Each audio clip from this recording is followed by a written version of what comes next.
पहले वो गोविंद सिंह जी से यही मेरा आग्रह रहेगा कि अपना घर संभालो, अपनी पार्टी संभालो। सचिन पायलट और अशोक गहलोत के बीच में जो खाई बनी हुई है उसको तो पाटने की कोशिश करो। अपना घर संभालो, हमारी चिंता मत करो, हम अपनी चिंता कर लेंगे। ऐसा कहाँ है त्रिकोणीय? देखिए यहाँ तो त्रिकोणीय नहीं है। एक विधानसभा जो कोई थी और उसमें कोई 6 कोणीय संघर्ष में कोई एक व्यक्ति 3000 वोटों से जीत गया और वो सोचता मैं त्रिकोणीय संघर्ष बना दूंगा, ऐसा कुछ भी नहीं है। कोई कुछ नहीं है। यहाँ तो डायरेक्ट फाइट है और कोई तीसरा यदि है तो अपना प्रयास वो भी करे, हमको कोई दिक्कत नहीं है। गोविंद सिंह अब मोरिये बोल जाएंगे, गोविंद सिंह जी अपनी भाषा बोलते हैं, हम अपनी भाषा बोलते हैं।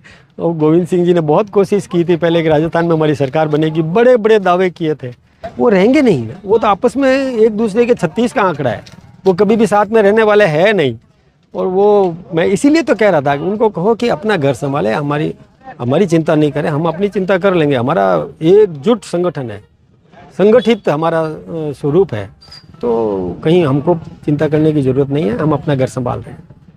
देखिए प्रधानमंत्री जी 12 अप्रैल को यहाँ पर आएंगे, एक आम सभा होगी जिसमें 8 ही विधानसभाएँ जो इस लोकसभा क्षेत्र के अंतर्गत आती है, वहाँ से हमारे आम नागरिक भी आएंगे, कार्यकर्ता लोग लगे हुए हैं सारे, और बसें लग करके लगभग 1.5 लाख यहाँ पर हमने व्यवस्था करी है, इतने लोग यहाँ पर पहुँचेंगे।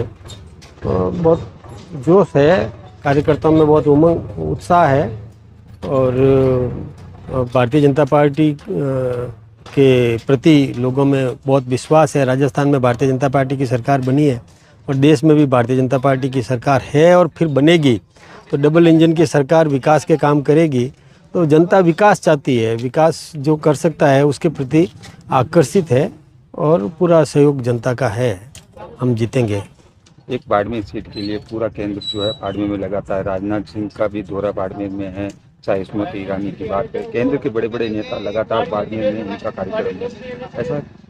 ऐसा नहीं है, हमारे तो ये व्यवस्थाएं होती है, हमारे कार्यकर्ता और हर लोकसभा क्षेत्र के अंदर जाते हैं, अधिकारियों के प्रवास कार्यक्रम बनते हैं। कोई विशेष रूप से कि बाड़मेर के लिए स्पेशल बन रहा है, ऐसा कुछ भी नहीं है। सभी लोकसभा क्षेत्रों में ये महत्वपूर्ण चुनाव है, ये देश की प्रतिष्ठा का चुनाव है, ये हमारी सांस्कृतिक धरोहर को बचाए रखने का चुनाव है। ये चुनाव कोई सामान्य चुनाव नहीं है। हमारे देश की जो दुनिया में प्रतिष्ठा बढ़ी है और उसको और हम बढ़ाना चाहते हैं, आम नागरिक का जीवन स्तर ऊंचा उठाना चाहते हैं, विकास करना चाहते हैं, ये उसका चुनाव है, कोई छोटा मोटा चुनाव नहीं है। इसलिए सभी लोग कार्यकर्ता लग रहे हैं और ऐसा कुछ भी नहीं है कि बाड़मेर के प्रति कोई हमारा विशेष कोई अलग से हो, स्पेशल कुछ भी नहीं है। सभी स्थानों पर कार्यकर्ता लगे हुए हैं और हर कार्यकर्ता काम करता है। हमारे यहाँ एक विश्वास होता है कि हर कार्यकर्ता को काम और हर काम के लिए कार्यकर्ता। बाड़मेर में त्रिकोणीय मुकाबला है, टक्कर किसकी रहने वाली है?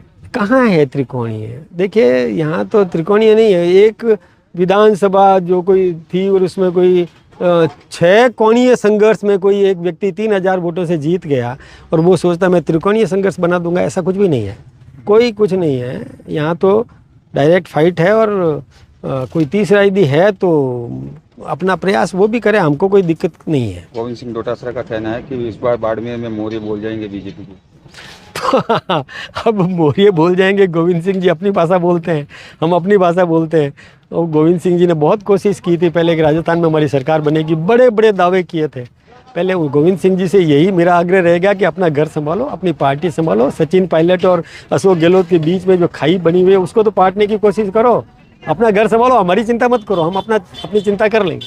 ऐसा वो रहेंगे नहीं, वो तो आपस में एक दूसरे के 36 का आंकड़ा है, वो कभी भी साथ में रहने वाले है नहीं। और वो मैं इसीलिए तो कह रहा था कि उनको कहो कि अपना घर संभाले, हमारी चिंता नहीं करें, हम अपनी चिंता कर लेंगे। हमारा एकजुट संगठन है, संगठित हमारा स्वरूप है, तो कहीं हमको चिंता करने की ज़रूरत नहीं है, हम अपना घर संभाल रहे हैं।